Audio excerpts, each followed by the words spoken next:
Hello दोस्तों। आज इस वीडियो में हम बात करेंगे इंटीग्रेशन का, जो कि ये आप देख रहे होंगे कि बीएचयू बीएससी मैथ 2019 में आया हुआ है ये क्वेश्चन। तो इससे रिलेटेड जितने भी क्वेश्चन बन सकते हैं और जो आने वाले हैं, इन सारे क्वेश्चनों को हम डिस्कस करेंगे। इसमें मेन जो चीज रहती है वो रहता है मॉडुलस को कैसे सॉल्व करें। तो बहुत से बच्चों का डाउट रहता है कि प्लस माइनस या माइनस प्लस कैसे कब किसको लिखें। तो हम ऐसे मेथड का यूज करेंगे जिसमें ये सब सारी चीजें रिमूव हो जाएंगी। आप सिंपल 2-3 स्टेप्स फॉलो करेंगे और उसके बाद आपका मॉडुलस सॉल्व हो जाएगा। आप देखेंगे भी कि कैसे आप मॉडुलस को इजिली हैंडल कर पा रहे हैं। तो चलिए हम स्टार्ट करते हैं कि ऐसे क्वेश्चनों को कौन सी ट्रिक अपनाया जाए या कौन सा मेथड यूज किया जाए जिससे ये आसानी से सॉल्व हो सके। तो चलिए स्टार्ट करते हैं। एक एग्जांपल लेते हैं जिससे कि आपको एक्स और एक्स वाले टर्म में आपको इजीली आसानी से रहता है कि इंटीग्रेशन कैसे कर पाएंगे। तो हम इसी का एग्जांपल लिए हैं कि सब लोग आसानी से पहला क्वेश्चन समझ लें। उसके बाद आप कोई भी मॉडुलस का क्वेश्चन हो आप इजीली सॉल्व कर पाएंगे। तो इसमें 2-3 स्टेप्स है, आप उसी को देखेंगे और उसी को हर एक क्वेश्चन में लगाएंगे। तो सबसे पहले क्या करना है, इस ऐसे क्वेश्चनों को जो मॉडुलस से रहते हैं उनका जो फंक्शन दिया गया है वो इक्वेट कर दीजिए 0 के बराबर। तो देखिए जैसा कि आप लोग यहाँ पे देख रहे हैं x और 1 माइनस एक्स, तो इसको हम लिख देंगे 0 के बराबर। तो यहां से जो x का वैल्यू आया वो हम लिख देंगे। यहाँ पे x का वैल्यू यहां से सॉल्व करेंगे तो 0 आएगा और इसको सॉल्व करेंगे तो 1 आएगा। ठीक है, दूसरा आप यहाँ पे लिख सकते हैं कि स्टेप्स 1 हो गया। ठीक है, फिर दूसरे स्टेप्स में आप सॉल्व क्या करेंगे, जो सारी वैल्यू है, जो आपका ये बाउंड्री कंडीशन है, जैसे यहाँ पे -1 से 2 और इन दोनों के बीच में ये देखिए आया है, तो इन चारों वैल्यू को आप लिख देंगे। तो यहाँ पे लिख लेते हैं -1 हो जाएगा, फिर उसके बाद इससे छोटा कौन सा है 0 हो जाएगा, फिर उसके बाद क्या आता है 1 आता है, फिर उसके बाद क्या आ जाता है 2 आ जाता है। ठीक है, आप ये चीज लिख दिए। फिर आप क्या करेंगे तीसरे स्टेप्स में कि आप जो फंक्शन दिया है उसका इंटीग्रेशन कर दीजिए। तो तीसरा स्टेप्स में इंटीग्रेशन कर देते हैं। तो थोड़ा सा इसको एक्सपेंड करेंगे तो आप इस तरह से लिख सकते हैं उसी फंक्शन को, और इसका इंटीग्रेशन करेंगे तो आपका क्या होगा, यहाँ पे लिख देते हैं इंटीग्रेशन ऑफ dx। इसको करेंगे तो आपका हो जाएगा x² 2 और x³ 3। ये हो गया। अब देखिए फोर्थ स्टेप्स में क्या लिखना है आपको, ये थर्ड हो गया और स्टेप फोर्थ हो गया।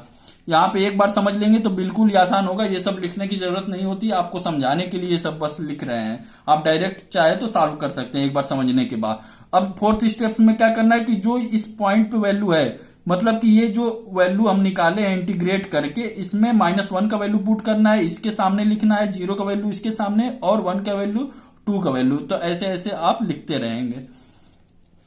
ये देखिए यहाँ पे हम ऐसे एरो बना दिए हैं जिससे आपको समझने में आसानी होगा। तो इसको सॉल्व करते हैं तो देखिए क्या आएगा, -1/2, तो -1 का स्क्वायर हो जाएगा, प्लस हो जाएगा। यहाँ पे इसको आप लिखेंगे तो क्या हो जाएगा 1/2 और 1/3 होगा, यहाँ पे प्लस में आ जाएगा। तो यहाँ पे 6 हो जाएगा, 5/6 होगा एलसीएम लेंगे तो इसका वैल्यू फंक्शन का क्या आ जाएगा 5/6। 0 रखेंगे तो 0 हो जाएगा, 1 रखेंगे तो देख लेते क्या होगा 1/2 और 1/3 हो जाएगा। तो इसको सॉल्व करेंगे तो हो जाएगा आपका कितना हो जाएगा 6 हो गया एलसीएम, यहाँ पे आ जाएगा 3 हो जाएगा, यहाँ पे 2, तो 1/6 हो गया। ठीक है, फिर उसके बाद 2 रखेंगे तो देख लेते हैं क्या आएगा। 2 पे रखने पे यहाँ पे 4/2 हो गया और 8/3 हो गया। तो इसको आप कैंसिल करेंगे तो कितना हो जाएगा 6 हो जाएगा, 6 - 8 -2/3 हो गया। तो यहाँ पे आप इसका वैल्यू रख देंगे। ठीक है, अब देखिए फिफ्थ स्टेप्स में क्या करना है आपको, 5वें स्टेप्स हम ले लेते हैं। इसमें क्या करना है, इन दोनों का डिफरेंस लिखना है और मॉडुलस लगाना है। इन दोनों का डिफरेंस और मॉडुलस सारे का जो भी है, देखिए यहाँ पे इन दोनों का डिफरेंस तो 1 हो गया, इन दोनों का डिफरेंस 2 हो गया, इन दोनों का डिफरेंस 3 हो गया। तो इस तरह आप लिख देंगे। आप चाहे तो 5/6 -0 भी कर सकते हैं, क्योंकि मॉडुलस लगाएंगे तो आपको जो फाइनल आंसर आएगा वो प्लस में आना चाहिए, ये मेन है। तो यहाँ पे आप चाहे तो इस तरह कुछ भी लिख सकते हैं, जो है लास्ट में वो पॉजिटिव आना चाहिए, ये मेन इंपॉर्टेंट है। तो यहाँ पे देखिए इसको -2/3 -1/6 लिख दीजिए। बहुत लोग होंगे कि -1/6 और फिर प्लस लिख देंगे, तो आप सॉल्व करेंगे मॉडुलस का वैल्यू तो सेम ही आएगा। तो इसमें आपको परेशान होने की बात नहीं है कि ये हम पहले लिखे, या आपको सिर्फ डिफरेंस लेना है और उसके बाद मॉड लगा देना है। अब देखिए इसको सॉल्व करेंगे तो इसका क्या वैल्यू आएगा 5/6 आएगा, मॉड हटाएंगे तो इसको सॉल्व करेंगे तो क्या आएगा 1/6 आएगा। इसको सॉल्व करेंगे तो क्या आएगा देख लेते हैं, यहाँ पे 6 लिख देंगे, यहाँ पे 2 4 हो गया, प्लस 1 हो गया तो 5/6 हो जाएगा। इसको सॉल्व करेंगे तो 5/6 आएगा। अब सिंपली इसको करना क्या है, आपको ऐड कर देना है। यहाँ पे देखिए 5 हो गया, यहाँ पे 1 हो गया, यहाँ पे 5 देख, यहाँ पे आपका आंसर जो आ गया वो 11/6 हो गया। ये आपका आंसर होगा। यहाँ पे हम देख लेते हैं कि इसमें मैच कर रहा है कि नहीं। तो ये देखिए आपका थर्ड ऑप्शन है। अब देखिए आप अपने मेथड से एक बार कीजिएगा कि जो आप प्लस माइनस देखते थे, पहले इंटीग्रेट करने के लिए प्लस लेते थे, फिर उसके बाद यहां से लिमिट लगाते थे, माइनस करते थे, उसमें बहुत लोगों को समझ में ही नहीं आता था कब प्लस करना है कब माइनस करना है। बट इस प्रोसीजर में जो हम बताए मेथड, इसमें ऐसा कुछ है ही नहीं। इसमें सिंपली आपको क्या देखना है, सबसे पहले क्या है, जो फंक्शन दिया गया है उसको 0 के बराबर कर देंगे। वहां से 2 वैल्यू आएगी या 1 वैल्यू आएगी, जितनी भी वैल्यू आएगी आप इनके लिमिट के अंदर ही देखना है। ये नहीं कि यहाँ पे आप मान लीजिए कि 1, यहाँ पे -1 से 0 ही रहता तो ये चीज आपका 1 नहीं कंसीडर किया जाता। बट यहाँ पे 2 है तो यहाँ पे इनके अंदर जितनी भी वैल्यू आएंगी उनको आप कंसीडर करेंगे। तो ये चीज यहाँ पे थी मेन। अब देख लेते हैं कि फिर दूसरा स्टेप में क्या था, उन सारे वैल्यू को जो बाउंड्री कंडीशन बन रहे हैं, यहाँ पे -1 हो जाएगा, 2 हो जाएगा, तो यहाँ पे ये लिख दिए, और 2 वैल्यू आप सॉल्व करके लाए तो इनको लिख देंगे। फिर थर्ड स्टेप में क्या करना है कि जो फंक्शन दिया गया उसको इंटीग्रेट करेंगे, ठीक है। और फिर जो इंटीग्रेट किए हैं उनमें इनका वैल्यू पुट करके आप ये आंसर मतलब ये इसका ये एक तरह से बोले तो इनका वैल्यू लिखेंगे। तो ये हो गया आपका वैल्यू। फिर क्या करना है, फिफ्थ स्टेप में इन दोनों का डिफरेंस लिखना है और आपको जो मॉडुलस लगाना है, इसलिए कि जो आपका रिजल्ट ऑब्टेन्ड हो वो पॉजिटिव हो। तो यहाँ पे देखेंगे -5/6 होगा, बट सॉल्व करने के बाद 5/6 हो गया। यहाँ पे -1/6, इसको भी 1/6, इसको भी ऐसे करेंगे, फिर आपका ये ऐड कर देंगे, सिंपली इसका आंसर आ जाएगा। अभी 1-2 क्वेश्चन और देखेंगे, आपको बिल्कुल भी क्लियर हो जाएगा और जो आपका एग्जाम में आया था क्वेश्चन वो आप इजिली सॉल्व कर सकते हैं। अब देखिए यहाँ पे दूसरा क्वेश्चन, ये भी आप लोग सॉल्व किए होंगे अपने मेथड से, बट अब क्या कीजिएगा, जब भी मॉडुलस का क्वेश्चन आए आप इस मेथड से सॉल्व कीजिएगा और अपने वाले से भी। अगर जिसमें आपको अच्छा लगे उसको आप सॉल्व कीजिएगा, क्योंकि होता है क्या, प्लस माइनस के चक्कर में कभी कभी गलत हो जाता है। तो हमें इसमें ऐसा कुछ है ही नहीं कि प्लस माइनस का कुछ लफड़ा है या कुछ भी है ऐसा चीज, तो यहाँ पे ऐसे ही सॉल्व कर देंगे। तो हम देखेंगे जो लोगों को लगा है कि पहला वाला नहीं समझ में आया वो इसमें देख लेंगे। आपको बिल्कुल ही सिंपल स्टेप्स है। पहले स्टेप में चलिए देख लेते हैं क्या करना है। आपको जो भी फंक्शन का वैल्यू दिया है उसको 0 के इक्वेट करेंगे। तो देखिए यहाँ पे आप इसको 0 के इक्वेट करेंगे तो क्या हो जाएगा, 10x = 1 हो गया, तो x = π/4 हो गया। 5π/4 इसलिए नहीं लेंगे, होने को तो अगर 5π/4 भी हो सकता है इसका, बट हमारा जो लिमिट दिया गया 0 से पाई दिया गया है, तो इसीलिए यहाँ पे बस 0 से मतलब π/4 ही होगा इस वाले इंटरवल में। तो ये चीज हमारा इस क्वेश्चन के लिए नहीं होगा। तो चलिए दूसरा स्टेप्स में क्या बताए थे, आपको क्या करना है, जो वैल्यू दिया गया है वो लिख देंगे। तो सबसे पहले ये जो है 0 है, उसके बाद क्या आएगा, यहाँ पे आ जाएगा आपका π/4 और यहाँ पे लास्ट में आ जाएगा ये पाई आ जाएगा। फिर उसके बाद क्या बताए थे आपको, इसका इंटीग्रेशन करना है जो फंक्शन दिया गया है। तो आप यहाँ पे साइड में लिख दीजिए इंटीग्रेशन। तो क्या होगा, यहाँ पे इसका इंटीग्रेशन करेंगे sin x का तो -cos x हो जाएगा, और cos x का करेंगे तो sin x होता है। तो ये चीज हो जाएगा। अब क्या करना है, इसके अगले स्टेप्स में इनका वैल्यू पुट करना है। तो देखिए यहाँ पे पहला स्टेप्स बोल देते हैं, यहाँ पे सेकेंड स्टेप्स में हो गया, ये थर्ड स्टेप्स हो गया ये आपका। अब फोर्थ स्टेप्स में यहाँ पे वैल्यू है, यहाँ पे हम डायरेक्ट रखेंगे, उस टाइम लिख दिए थे बट यहाँ पे आप डायरेक्ट लिखेंगे। अब 0 पुट करेंगे तो क्या होगा, ये काश में 0 रखेंगे तो 1 आता है, तो यहाँ पे इसका वैल्यू -1 हो जाएगा, साइन वाला 0 हो जाएगा। π/4 रखेंगे तो इसको सॉल्व करेंगे तो -√2 आएगा। आप सॉल्व करके देख भी सकते हैं, देखिए काश π/4 माइनस का और माइनस का तो दोनों एक ही है, तो यहाँ पे 2 लिख सकते हैं। तो यहाँ पे 1/√2 और 2 √2 ऊपर नीचे मल्टीप्लाई कर दीजिए, यहाँ पे 2√2/2, तो यहाँ पे कैंसिल करेंगे तो -√2 आ गया, ठीक है। और फिर पाई इसमें रखेंगे तो साइन का वैल्यू तो 0 हो जाएगा पाई के लिए, और यहाँ पे कास पाई -1 होता है तो माइनस माइनस हो जाएगा आपका यहाँ पे +1। तो देखिए ये हो गया। फिर आपका फिफ्थ स्टेप में क्या बताए थे, इन दोनों का डिफरेंस लेना है, इन दोनों का डिफरेंस लेना है। तो चलिए लिख देते हैं माइनस, ये लिख देते हैं, कुछ भी लिख सकते हैं, बट ये ध्यान दीजिएगा जो मॉड के बाहर आएगा वो पॉजिटिव होना चाहिए। तो यहाँ पे देखिए 1 और यहाँ पे इसको सॉल्व करेंगे तो 1 + ये हो जाएगा। अगर मान लो कोई लोग ऐसे लिखना चाहते हैं इस वाली चीज को -√2 -1, तो अगर बाहर निकालेंगे तो प्लस ही हो जाएगा, तो उससे कोई मतलब नहीं है, आपका लास्ट में आंसर सेम ही आएगा। तो देखिए एक चीज ये समझने वाली बात है कि यहाँ पे अगर इसका वैल्यू रखें तो हम क्या रखेंगे 1.41 और ये हो जाएगा +1। अगर इसको रखेंगे तो 0.4 होता है, ठीक है, माइनस का हो जाएगा। तो ये चीज हम यहाँ पे जब बाहर निकालेंगे, इसको लिखेंगे तो आप इसको ऐसे लिखेंगे कि ये पॉजिटिव है। तो देखिए अगर 1 -√2 लिख देते हैं तो आपका वैल्यू जो है माइनस आ जाएगा 0.41। बट अगर इस चीज को प्लस में लिखते हैं मॉडुलस के बाद वाला, तो ये आपका +0.4 आएगा। तो इसीलिए तो मॉडुलस लगाते हैं कि पॉजिटिव आए, तो यहाँ पे हम ऐसे लिखेंगे। और इस चीज को देख लेते हैं, ये तो पॉजिटिव है ही, तो इसको ऐसे सिंपली लिख देंगे। अब देखिए इनको सॉल्व कर देंगे, आपका आंसर आ जाएगा। ये कैंसिल हो जाएगा, यहाँ पे 2√2 हो गया, ये आपका आंसर। तो देखिए आपको कितना सिंपल हो गया ना, इसमें प्लस माइनस का कोई है कि 0 से π/4 के लिए क्या करना है या π/4 से पाई के लिए क्या करना है। सिंपली आपको 2-3 स्टेप्स बताया गया, आप जल्दी से सॉल्व कर सकते हैं। जो आपका क्वेश्चन है वो भी इसी मेथड से होगा, हम बताएंगे कैसे होगा वो। तो यहाँ पे आपका जो आंसर आएगा वो क्या हो जाएगा, यहाँ पे ए ऑप्शन हो जाएगा। तो चलिए इस क्वेश्चन का आंसर ये हो गया। अब आगे और देख लेते हैं क्वेश्चन को। अब इन सब का क्वेश्चन का देखिए समझने का यही मतलब है कि आप अगर समझ गए हैं किसी क्वेश्चन को तो आप बहुत जल्दी से ही सारे क्वेश्चन को सॉल्व कर सकते हैं। पिछले वीडियो में भी बताए थे कि आपको कैसे इजीली कर सकते हैं क्वेश्चन को, या अगर कॉन्सेप्ट आपका अच्छा है तो कोई भी क्वेश्चन को आप बेसिक से एडवांस कैसे ले जा सकते हैं। तो सारे चीजों में मतलब सारे वीडियो में यही सब बताया गया है, आपको कुछ अलग नहीं किया गया है। कुछ चीजों को ऑब्जर्व करके उन्हीं से रिजल्ट लेकर आपको सॉल्व कराया गया है। तो चलिए अब इस क्वेश्चन को देख लेते हैं। सबसे पहला स्टेप्स क्या बताया गया था कि जो फंक्शन दिया गया है उसको 0 के इक्वेट कर देंगे। तो देखिए यहाँ पे इसको 0 के इक्वेट करेंगे तो क्या आ जाएगा, cos 0 π/2 होगा। और यहाँ पे एक चीज और देखने की है, तो ये 3 π/2 भी होगा। बट यहाँ पे हम एक चीज का फायदा उठाएंगे, देखिए क्या है।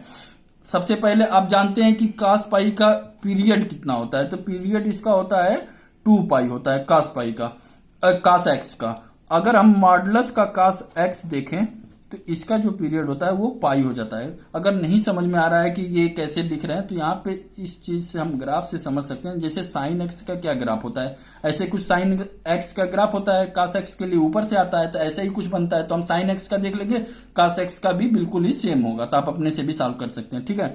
तो यहाँ पे क्या लिखते हैं, यहाँ पे 0 लिखते हैं, यहाँ पे पाई लिखते हैं, यहाँ पे 2π। फिर इसके बाद क्या होने लगता है, अगर ग्राफ बनाए तो ऐसा कुछ आने लगता है।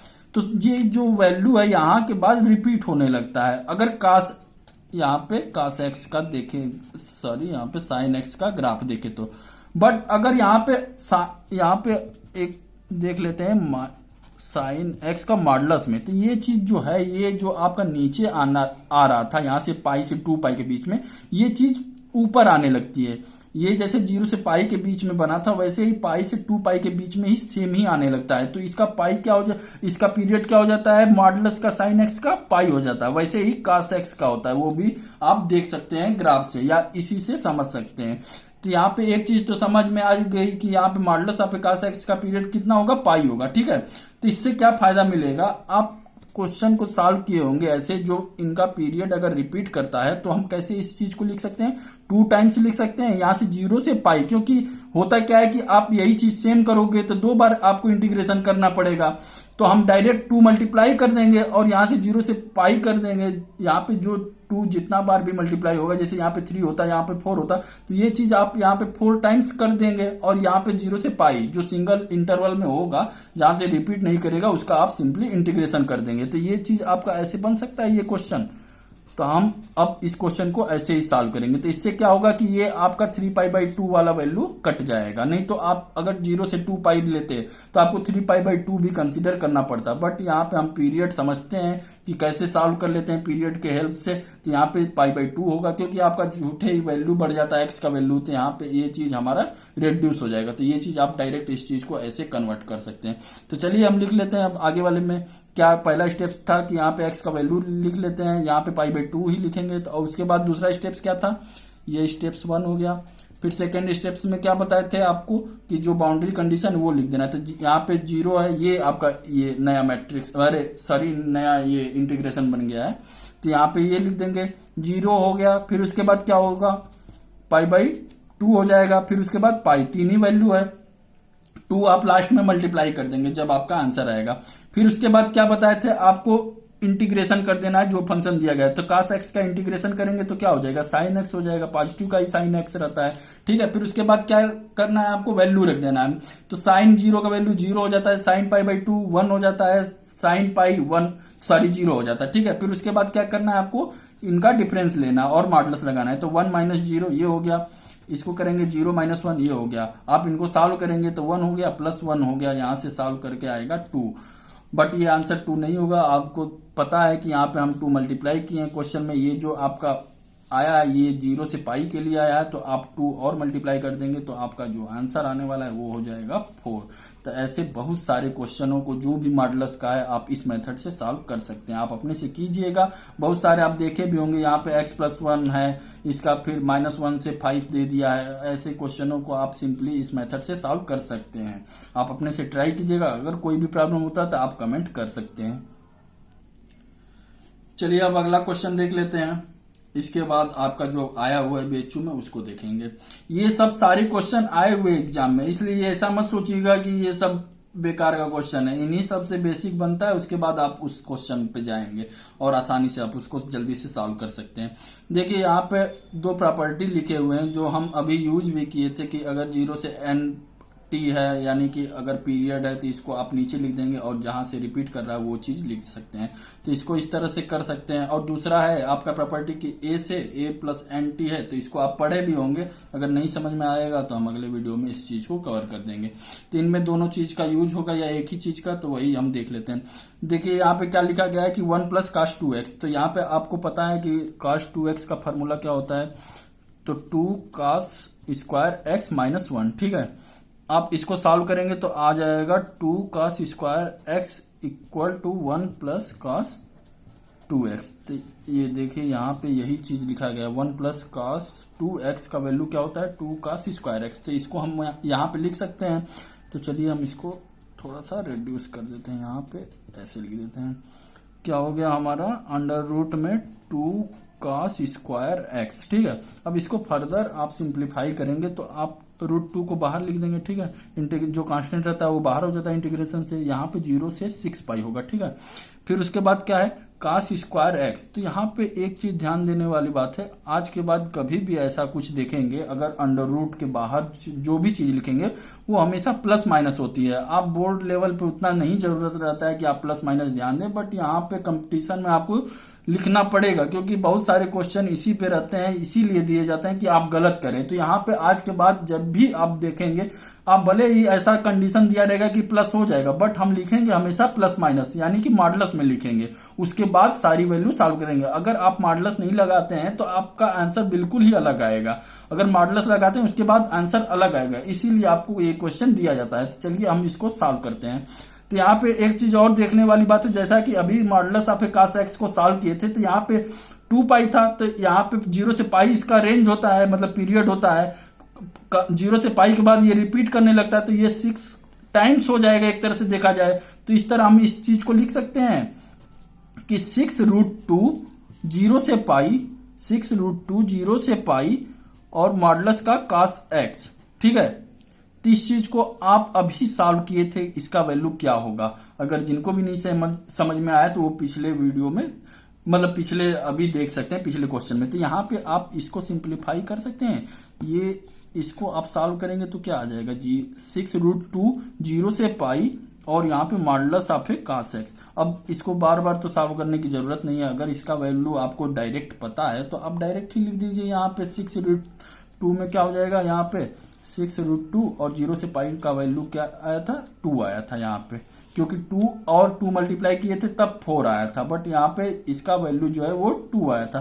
तो इसका 2 हो जाएगा, यहाँ पे 6 मल्टीप्लाई कर देंगे तो इसका आंसर क्या आ जाएगा, 12√2 आ जाएगा। तो देखिए अगर आप इस मेथड को समझ गए हैं तो आप कितना आसानी से ही सॉल्व कर सकते हैं इन दोनों प्रॉपर्टी का या मॉडुलस का हेल्प लेके। तो ये देखिए आप जितना आगे जा रहे हैं उतना जल्दी आपका कैलकुलेशन हो रहा है। तो देखिए इसका आंसर क्या हो जाएगा, 12√2। तो इस क्वेश्चन का आंसर ये है। ऐसे बहुत सारे क्वेश्चन आपको देखने को मिलेंगे, आप इसी मेथड से सॉल्व कीजिएगा। अगर अच्छा नहीं लगा तो आप अपना मेथड सॉल्व कर लेना, देख लेना, जिससे भी आसानी लगे। अब देखिए यहाँ पे मेन क्वेश्चन आपका आ गया जो कि ये एग्जाम में आया हुआ था। तो एक चीज समझने वाली बात है कि ऐसे क्वेश्चनों को आप जो मॉडुलस मेथड है उन्हीं से आप सॉल्व करेंगे तो आपके लिए इजी होगा। नहीं तो आप प्लस माइनस, बहुत सारे लोगों का हम देखे हुए हैं कि आप ये ग्राफ बनाते हैं फिर उसके बाद प्लस लेते हैं फिर माइनस लेते हैं, तो ये सब सारी चीजें आप रिड्यूस कर देंगे तो आपका कैलकुलेशन भी इजी हो जाएगा और आप इजिली क्वेश्चन को जल्दी सॉल्व कर सकते हैं। तो चलिए इस क्वेश्चन को पहले देख लेते हैं। तो आप अभी क्वेश्चन को इसका पूरा देखे थे मेथड क्या था, तो यहाँ पे इसको सॉल्व करेंगे तो क्या आ जाएगा, √2 आ जाएगा और मॉडुलस का cos x आ जाएगा। ठीक है, आप इनको 0 से इस टाइप में लिख सकते हैं। यहाँ पे आप पता है कि इसका वैल्यू क्या होता है, पीरियड इसका पाई होता है। ठीक है, तो अब हमें ऐसा कुछ तो यहाँ पे लिखा नहीं गया है कि आप डायरेक्टली इसको बता सकते हो। अगर मान लीजिए यहाँ पे 0 to 11 पाई होता है, ठीक है, तब तो यहाँ पे 11 आप नीचे करके यहाँ पे 11 0 से मल्टीप्लाई कर देते, 11 में डायरेक्ट आपका आंसर आ जाता। बट यहाँ पे एक चीज ये देखने वाली बात है कि आपका यहाँ पे कुछ डिसकंटिन्यूअस हो रहा है, आपका डायरेक्टली ये चीज नहीं मिल पा रही है। तो इसको हम ब्रेक कर लेते हैं। 32 π/3 का वैल्यू जो है वो हम ब्रेक कर लेते हैं। तो इसको क्या लिखेंगे आप, 30 + 2 π/3 ऐसे आप लिख सकते हैं। तो इसको और सिंप्लीफाई करें तो आप इस तरह से लिख सकते हैं। इस चीज को इस तरह का, मतलब इस टाइप का सिंप्लीफाई करके हम इसका हेल्प लेंगे और इसको रिड्यूस करेंगे। तो यहाँ पे इसको अगर सॉल्व करना है तो आप इस तरह लिख सकते हैं 2 π/3। ठीक है, तो ये चीज हम इसका हेल्प लेंगे, उसके बाद इस क्वेश्चन को सॉल्व करेंगे। तो ये देखिए √2 जो है इसको आप पहले छोड़ दीजिए, हम सॉल्व करेंगे इन सारी चीजों को। तो यहाँ पे हम लिख देते हैं कि 10 π + 2 π/3। तो यही चीज है, सेम ही चीज को हम ऐसे लिख दिए हैं। यहाँ पे मॉडुलस ऑफ है cos x और dx, वो जो दो प्रॉपर्टी लिखे थे उन्हीं सब का यूज करके हम ये सब कर रहे हैं। आप देख लेंगे, आप अपने से पढ़े भी होंगे बोर्ड लेवल पे। तो ये चीज हम इसको और फर्दर सिंप्लीफाई करते हैं तो इस चीज को आप ऐसे लिख सकते हैं और 10 π यहाँ पे 0 से 10 π + 2 π/3 और मॉडुलस का cos x dx। इसको आप सिंप्लीफाई कर देंगे, जैसे लिखते हैं बहुत सारे क्वेश्चन आप सॉल्व भी किए होंगे। अब देखिए इसका तो आप डायरेक्टली सॉल्व कर सकते हैं, इनको आप नीचे लिख सकते हैं। 10 यहाँ पे लिख देंगे तो यहाँ पे 10 हो जाएगा, 0 से पाई हो जाएगा। अभी सॉल्व किए थे ऐसे को कैसे, मतलब इस टाइप के क्वेश्चन को कैसे सॉल्व करते हैं। वहां पे 6 था, यहाँ पे 10 हो जाएगा। यहाँ पे cos x dx हो गया, इसका वैल्यू कितना आया था, 2 आया था। यहाँ पे तो 10 मल्टीप्लाई करेंगे तो इस पार्ट का तो वैल्यू 20 आ जाएगा। तो यहाँ पे आप 20 पहले लिख दीजिए। ठीक है, अब इनको सॉल्व करते हैं। यहाँ पे देखिए 10 π + 10 π + 2 π/3। तो आप यहाँ पे अभी प्रॉपर्टी आप देखे हैं, यहाँ पे देख लेते हैं एक बार। अगर ऐसा कुछ दिया गया है a + nt, तो आप डायरेक्टली nt लिख सकते हैं यहाँ पे इस चीज का फॉर्मूला यूज करके। आप एक आध क्वेश्चन देख भी लेंगे, आप सॉल्व भी किए होंगे, तो आप इस मेथड का यूज करेंगे और यहाँ पे आप डायरेक्टली इस चीज को लिख सकते हैं 0 से 2 π/3 और यहाँ पे मॉडुलस ऑफ cos x, क्योंकि यहाँ पे क्या है ना कि ये डिसकंटिन्यूअस हो जा रहा है। अगर 0 से पाई रहता तब तो आपका डायरेक्ट 11 पाई हो जाता, बट यहाँ पे डिसकंटिन्यूअस हो रहा है बीच में, तो इसलिए हमको 0 से 2 π/3 तक ही जाना है हमें, ना कि π/3। यहाँ पे कुछ π/3 कम हो रहा है, इसलिए हम यहाँ पे 0 से 2 π/3। अब इसको अलग से आप सॉल्व करेंगे। तो इसको मेथड सॉल्व करने का बताया ही थे, क्या करना है आपको, सबसे पहले इसका वैल्यू लिख देना है। तो यहाँ पे आप सॉल्व करेंगे, cos x = 0 लिखेंगे तो x का वैल्यू क्या हो जाएगा, π/2 हो जाएगा। इस इंटरवल के लिए यहाँ पे 90 हो जाएगा, यहाँ पे 120 होता है 2 π/3 का वैल्यू। फिर उसके बाद क्या बताए थे, यहाँ पे 0 लिखेंगे, यहाँ पे π/2 लिख देंगे, यहाँ पे इसको 2 π/3 लिखेंगे, क्योंकि पाई तक जाना नहीं तो यही तीनों चीजें का वैल्यू लिखेंगे। फिर उसके बाद क्या बताए थे, इसका इंटीग्रेशन करेंगे तो क्या हो जाएगा, sin x ही होता है। तो sin x का वैल्यू यहाँ पे 0 पे 0 हो जाएगा, यहाँ पे 1 हो जाएगा। 2 π/3 पे देख लेते हैं, तो sin 2 π/3 का वैल्यू क्या हो जाएगा, π - 2 π/3, मतलब कि क्या हो जाएगा, यहाँ पे sin ही हो जाएगा, sin 2 π/3। यहाँ पे ये चीज ऐसे लिखेंगे, π - π/3, तो sin π/3 मतलब कि कितना हो जाएगा, 60 डिग्री। तो √3/2 हो जाएगा इसका वैल्यू, आप सॉल्व कर लीजिएगा। फिर क्या बताएं, इन दोनों का डिफरेंस कीजिए, इन दोनों का डिफरेंस कीजिए। तो यहाँ पे 1 - 0 मॉडुलस का लगाएंगे, मॉडुलस लगाना है, यहाँ पे √3/2 -1 करना है। ठीक है, अब इसको क्या बताए थे, अगर ऐसा रूट में वैल्यू देखें तो ये ऐसा हमें बाहर लिखना है कि ये पॉजिटिव हो। तो इनको सॉल्व करेंगे, √3/2 तो आता है आपका वैल्यू 0.866 -1। तो अगर इनको ऐसे ही बाहर लिख देंगे तो आपका तो ये वैल्यू नेगेटिव में आ जाएगा। इसलिए आप ये जब मॉडुलस के बाहर लिखेंगे तो इसको लिखेंगे 1, इसका तो 1 हो जाएगा, इस वाले का देख लेंगे, इसका तो 1 लिख देंगे, बट यहाँ पे जो लिखेंगे ऐसा लिखेंगे कि जो पॉजिटिव आए, तो 1 -√3/2 लिख देंगे ऐसे। तो इस वाले जो इंटीग्रेशन है इसका वैल्यू कितना आ जाएगा, 2 -√3/2। ये हो गया। अब देखिए इनको ऐड कर दीजिए सिंपली, तो कितना हो जाएगा, 22 -√3/2। अब क्या करना है आपको, √2 ये जो आपको शुरुआत में हम बोल दिए थे यहाँ पे छोड़ दीजिए इस चीज को, आप इनको √2 के साथ मल्टीप्लाई कर दीजिए पूरे इक्वेशन में। तो यहाँ पे 20 √2 -√3/2 इंटू √2, तो इसको सॉल्व करेंगे तो √2 यहाँ पे नीचे आ जाएगा, ये √2 कैंसिल हो जाएगा। आप सॉल्व कर लीजिएगा सिंप्लीफाई करके। तो ये देखिए 22 √2 -√3/2, तो ये यहाँ पर आप देख लेंगे कौन सा ऑप्शन मैच कर रहा है, तो ये चीज आपका मैच कर रहा है, तो ये आपका आंसर हो जाएगा। इस तरह आप सिंप्लीफाई करके ऐसे क्वेश्चनों को सॉल्व कर सकते हैं। हो सकता है इसमें कुछ चीजें नहीं समझ में आई, इधर उधर लिख दिया गया है, तो आप कमेंट कर सकते हैं। हम अगले वीडियो में हम इस चीज को ध्यान देंगे कि इसको और सिंप्लीफाई करें, या साफ पेज पे करके एक बार आप अपने से सॉल्व कीजिएगा इसी मेथड का यूज करके और प्रॉपर्टी का यूज करके, आपका बिल्कुल जल्दी से ही सॉल्व होगा। और या सही बताया तो अगर याद करना है तो आप याद भी कर सकते हैं, 0 से पाई का value modulus of cos x क्या होता है, 2 होता है। तो आपका जो ये करना है ये बच जाएगा। तो ये बार बार यूज होता है, बहुत सारे क्वेश्चन देखे भी हैं, 4-5 क्वेश्चन की, उसमें सारे में इसी चीज का वैल्यू यूज हुआ था। तो इस चीज को आप सिंप्लीफाई या याद करके आप अपने कैलकुलेशन को इजी कर सकते हैं। ऐसे बहुत सारे क्वेश्चन जो भी बेसिक्स से है हम एडवांस तक ले जाएंगे और मतलब सॉल्व करेंगे इंटीग्रेशन चैप्टर का, क्योंकि इसमें बहुत बड़ा चैप्टर हो जाता है, तो 2-3 क्वेश्चन बन जाते हैं जो बहुत ही इंपॉर्टेंट होते हैं। तो उन सारी चीजों को क्वेश्चन से ही हम समझेंगे। चलिए इस वीडियो में यहीं तक।